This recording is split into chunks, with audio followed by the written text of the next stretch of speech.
आज के case studies के इस लेक्चर में बात होगी, पत्नी अगर मनमानी करने लगे, पति और उसके परिवार का अपमान करने लगे, उन्हें परेशान करने लगे, ब्लैकमेल करने लगे, यहां तक कि उन्हें जेल भेजने की धमकी देने लगे, बर्बाद करने की धमकी देने लगे, घर से बेघर करने की धमकी देने लगे, गुंडों से बुलवाकर पिटवाने की धमकी देने लगे, या फिर कहीं पर नीले ड्रम में भरवाकर फिकवाने की धमकी देने लगे, तो फिर पति को क्या क्या करना है आज की केस स्टडीज के इस लेक्चर में बात करेंगे।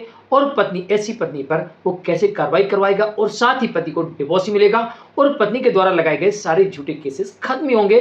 ये अधिकार भी पति को मिल चुका है कि अगर पत्नी मनमानी करे, पति और उसके परिवार के साथ अत्याचार करे, उसका उत्पीड़न करे, उस पर झूठे केस करे, तो फिर पति इन अधिकारों के अंतर्गत सारे केसेस को रद्द करवा सकता है और ऐसी पत्नी और उसमें सम्मिलित लोगों को हवालात भिजवा सकता है।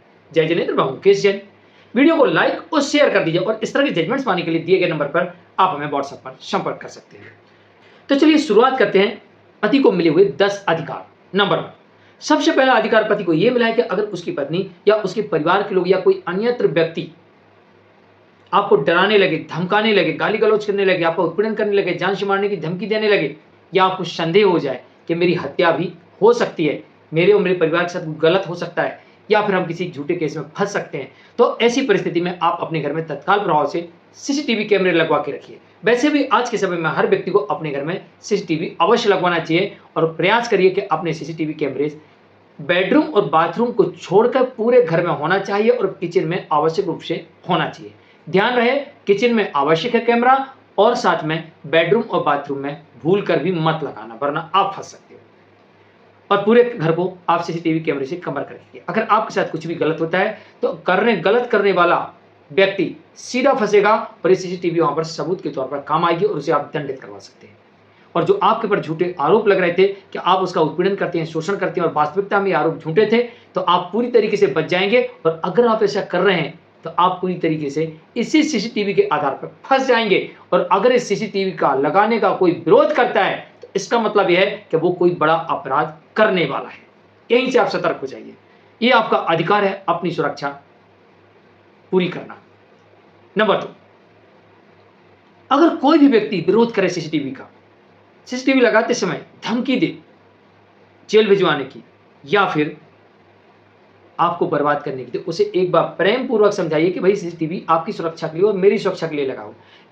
और जो आप विवाद कर रहे हैं, ये विवाद से कोई हल नहीं निकलेगा। भाई साथ रहना तो रहो, नहीं रहना तो मत रहो, म्यूचुअल डिवोर्स कर लेते हैं। लेकिन फिर भी ना माने और वो अपनी मनमानी करे, आपको डराए धमकाए, तो फिर आपके पास दूसरा अधिकारी बचता है कि आप वहां पर हिडन कैमरे का इस्तेमाल कर सकते हैं सबूतों के लिए, और सबूत इकट्ठे होने पर तत्काल कार्रवाई के लिए आगे बढ़ सकते हैं। लेकिन ध्यान रहे, फिर कहूंगा, बेडरूम और बाथरूम में आपको नहीं लगाना। लेकिन एक केस ऐसा देखा गया, एक मामले में ऐसा भी देखा गया कि जहां पर पति ने अपने बेडरूम में हिडन कैमरे लगा के रखे हुए थे, एक ने दो कैमरे लगा के रखे हुए थे। दोनों तरफ से उसने अपने बेडरूम में 2 हिडन कैमरे लगाए थे, और इसलिए लगाए थे कि उसके पास पूरी ऐसी जानकारी थी कि उसकी पत्नी उसके ऑफिस जाने के बाद वो किसी अन्य व्यक्ति को बुलवाती है और अन्य व्यक्ति के साथ में फिजिकल रिलेशन बनाती है, वो भी उसके ही बेडरूम में। ये जानकारी उसके पास पुख्ता थी और इसी जानकारी के आधार पर उसने अपने बेडरूम में 2 हिडन कैमरे लगाए दोनों तरफ से, और दोनों ही कैमरे में पूरी की पूरी घटना रिकॉर्ड हो जाती है कि पति जाता है, उसके बाद अन्य व्यक्ति आता है, पत्नी उसके साथ फिजिकल रिलेशन बनाती है, और पति इन कैमरों को ले जाकर सीधे कोर्ट में सबमिट कर देता है और कैमरों के साथ बिल भी देता है कि हुजूर देखिए, मैंने ही कैमरे खरीदे थे और मैंने ही रिकॉर्ड किया है और ये मेरा प्रमाण पत्र है और ये इसका बिल है। और कोर्ट ने उसे सबूत माना और इस आधार पर, मेंटल क्रूरल्टी के आधार पर, पति को डिवोर्स मिल गया। और जो पत्नी धमका रही थी, डरा रही थी पति को, पत्नी की धमकी 1 मिनट में हवा हो गई, फुस हो गई, और पति यहां पर ऐसी पत्नी, बेवफा पत्नी से छुटकारा पा गया। नंबर 3, पत्नी झूठी केस करने की धमकी दे या ब्लैकमेल करे, तत्काल आप सबूत कलेक्ट करना शुरू कर दीजिए, गवाहों को जुटाना शुरू कर दीजिए, क्योंकि आपकी पत्नी आज आपको धमकी दे रही है झूठे केस करने की, झूठे केस में फंसाने की, कल आपको फंसा सकती है। अगर आपको झूठे केस में फंसा देगी तो आप बुरी तरीके से फंस जाएंगे। इसलिए आपके पास अपने बचाव के लिए सेल्फ डिफेंस में सबूतों का होना आवश्यक है। नंबर 4, अधिक तनाव होने पर, कई बार क्या होता है कि परिवार में अधिक तनाव होने लगता है, करें तो क्या करें। लोग कह देते भाई अगर तुम पुलिस के पास जाओगे, किसी के पास जाओगे, वकील के पास जाओगे, तो ये लोग सब आपको फंसा देंगे, आपकी पत्नी आपके ऊपर केस कर देगी, आप जेल चले जाओगे, ये हो जाएगा, वो हो जाएगा, और ज़्यादा आप डिप्रेशन में चले जाती है। तो जब भी आपके ऊपर इस तरीके के अत्याचार होने लगे और आप तनाव में आने लगे, तो आप तनाव में न जाके लीगल हेल्प लें, लीगल डेस्क में जाएँ। कई संस्थाएँ खुली हुई हैं, उनके पास जाएँ, उनसे बात करें, एनजीओ बैठे उनसे बात करें, मानवाधिकार वाले उनसे बात करें। आप महिला आयोग में कंप्लेंट करें, शिकायत करें, उनसे सहायता माँगें, एडवोकेट के पास जाएँ, उनसे लीगल हेल्प लें और कोर्ट में आप केस सबमिट करवाएँ जो आपके साथ उत्पीड़न हो रहा है और विथ एविडेंस जाएँ। अगर आप सबूतों के साथ जाओगे, तो जो लोग आपको गुमराह कर रहे हैं कि आप कोई भी एक्शन लेंगे तो आपको ये हो जाएगा, वो हो जाएगा। अरे जब मैंने कुछ किया ही नहीं, तो क्या हो जाएगा? अरे बारिश आएगी तो उसे रोक थोड़ी सकते, लेकिन छाता तो लगा सकते हैं ना। तो आप जो सबूतों के साथ गए हैं, ये आपका छाता है। बारिश होती तो हो जाए, उसको थोड़ी रोक सकते। अरे वो आपकी पत्नी है, उसके पास लीगल राइट है आपके विरुद्ध शिकायत करने के, हम उसे थोड़ी रोक सकते। लेकिन जो मेरे लीगल राइट्स है, उनका मैं प्रयोग तो कर सकता हूं।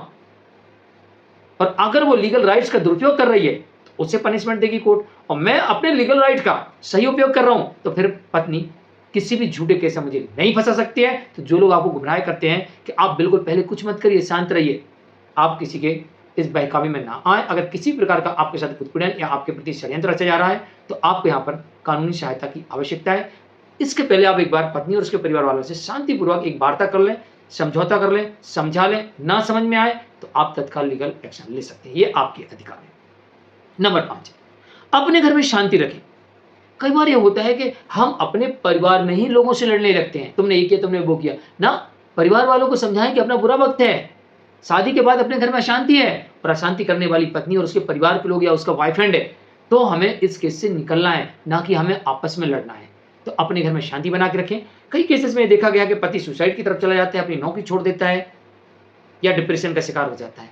तो आपको ना सुसाइड करना है, ना आपको डिप्रेशन का शिकार होना है और ना ही आपको अपनी जॉब छोड़ना है, बल्कि आपको और ज़्यादा पैसा कमाना है। क्योंकि अब आपके ऊपर आपकी वाइफ झूठे केस कर रही है, आपको फँसा रही है, फँसा दिया है। तो आपको यहाँ पर शांतिपूर्वक काम लेना है, घर में शांति बना के रखना है, तनाव को पास नहीं आने देना है, क्योंकि अब आपके ऊपर चौतरफा दबाव आने वाला है और आपको बहुत सारा पैसा लगने वाला है। केस लड़ने के लिए भी खर्चा लगेगा, आपकी वाइफ को मेंटेनेंस भी देना पड़ेगा, निर्दोष होते हुए भी आपको कोर्ट के धक्के खाना पड़ेगा और पैसा देना पड़ेगा पत्नी को और वकीलों को। तो आप पैसे पर फोकस करिए, अपनी इनकम बढ़ाइए और शांतिपूर्वक क्रम टू क्रम चलने दीजिए। जो भी कानूनी प्रावधान है उसके अंतर्गत चलते रहिए, आपको इंसाफ जरूर मिलेगा। नंबर 6, विवाद होने के बाद, विवाद शुरू होते से, अंदेशा होते से ही अपना कीमती सामान जैसे कि जेवर, डॉक्यूमेंट्स, इन्हें संभाल के रखें। अन्यथा कई केसेस में ऐसा देखा गया है कि पत्नी पति के डॉक्यूमेंट्स, जेवर लेके चली जाती है, मायके वालों को बुलाकर दे देती है। एक मामले में तो बॉयफ्रेंड को ही दे दिया सारा उठा के, जितना घर में गोल्ड रखा था पूरा का पूरा बॉयफ्रेंड को दे दिया, ऐसा भी देखा गया था। तो अपना कीमती सामान, अपने डॉक्यूमेंट्स, एफडियां, इनको आप संभाल के रखें। और इसके अलावा आपकी जो पॉलिसियां हैं उन्हें भी आप सुरक्षित रखें, संभाल के रखें। गाड़ी के पेपर्स वगैरह जो जो काम की चीजें उन्हें आप संभाल के रखें, सुरक्षित स्थान पर रखें। नंबर 7, आपका लाइफ इंश्योरेंस है। आपकी वाइफ को पता है कि इसकी मौत के बाद कितना पैसा मिलेगा। कई बार लालच में पति की मृत्यु करवा देती है, मृत्यु नहीं, हत्या करवा देती है। एक दिल्ली का मामला ऐसे ही देखने को मिला, जहां पति से पहले तो पत्नी ने बोला आप अच्छा सारा प्लान ले लो और उसे लाइफ इंश्योरेंस दिलवा दिया, पहले से भी था और भी दिलवा दिया, और उसके बाद में पति की हत्या करवा दी। वो भी एक बार नहीं, 2 बार, क्योंकि एक बार उसे एक्सीडेंट करवाए तो बच गया, दूसरी बार शूटर्स को बुला के घर में गोलियों से छंदी करवा दिया और कह दिया किसी ने इसकी हत्या कर दी। इंश्योरेंस क्लेम का पैसा भी मिल गया, लेकिन उसके ही एक सहयोगी ने पूरा राज खोल दिया और पत्नी हवालात पहुंच गई। तो आपकी अगर लाइफ इंश्योरेंस है तो आप उसमें नॉमिनी ना रखें, उसे बताएं ना विवाद होने पर। और इसके अलावा आपके नाम से जितनी भी प्रॉपर्टी है, उस प्रॉपर्टी की रजिस्टर्ड वसीयत किसी अन्य व्यक्ति के नाम से करवा दें, और आप जहां जॉब कर रहे हैं वहां भी नॉमिनी चेंज करवा दें। ये आपको करना बहुत जरूरी है। अगर आपको ऐसा लगता है कि आपकी पत्नी आपको फंसाएगी, धोखा देगी, आपकी हत्या तक करवा सकती है, अगर अंदेशा है तो आप भी करवा सकते हैं। नंबर 9, शुरू से जब से उसकी शादी हुई है तब से लेकर आज दिनांक तक, चाहे उसके साथ पत्नी कितना ही बुरा कर रही हो, उसे अपने पति धर्म का पालन करना है और कानून के अकॉर्डिंग ही आगे बढ़ना है। इस बात का विशेष ध्यान रखना, कानून से बाहर नहीं जाना है, विशेष ध्यान रखिए। नंबर 10, सतर्क रहें, कानून के दायरे में रहकर अपना काम करें, अपने परिवार को और खुद को सुरक्षित रखें और विवादास्पद स्थिति होने पर संयम रखें और जरूरत पड़ने पर पुलिस की मदद लें और आवश्यकता पड़ने पर कोर्ट में केस फाइल करें, अपना बचाव करें। ये आपके ऐसे 10 अधिकार हैं जब पत्नी और उसके परिवार के लोग और बॉयफ्रेंड उसका आपके साथ मनमानी करने लगता है और आपकी जान जोखिम में पड़ जाती है। तो आप अपने इन सभी अधिकारों का प्रयोग कर सकते हैं। मैं हूं केसी जैन। आज के लिए इतना ही। वीडियो को लाइक और शेयर कर दीजिए। नमस्कार।